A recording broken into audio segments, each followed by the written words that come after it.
Ben H, ce matin, vous avez 20 ans? Mais oui, Anne, oui, ce matin, je vous propose même qu'on ait tous 20 ans, les amis. C'est cadeau, c'est pour moi, c'est un fantasme ancestral. Si on pouvait garder nos 20 ans, le rêve absolu de la jeunesse éternelle. Souvenez-vous, c'était hier, allez, au plus tard, avant-hier, pour au moins 3 personnes dans ce studio. Souviens-toi, Laurent, les années folles, les surprises parties, l'ORTF, tout ça, des bons souvenirs.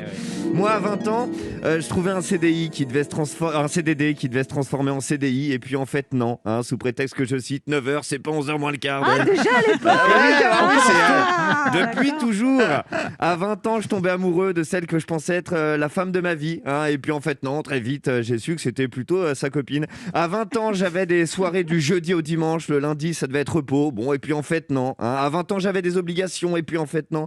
À 20 ans, c'est l'âge où tu mènes une vie active ou presque, mais où tu as gardé des habitudes de jeunesse. C'est l'âge où j'ai développé une double personnalité. La nuit, j'étais Amy Winehouse et le jour, j'étais Vianney.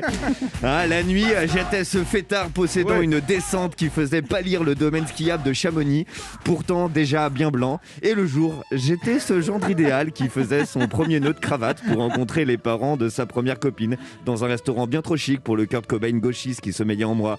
Je dégustais mes premiers bons vins tout en masquant des relents de vodka Red Bull. Oui, car à 20 ans, cette double personnalité est accompagnée d'un super pouvoir.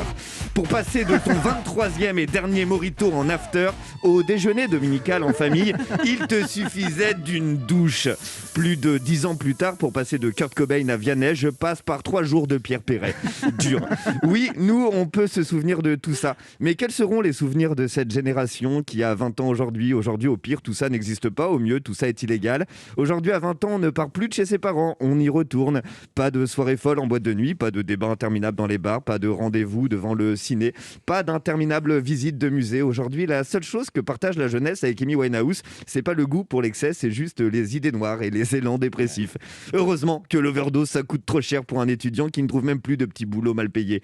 Et pour la première fois de l'humanité, avoir 20 ans, ça fait plus rêver. Ouais, c'est vrai. Ouais.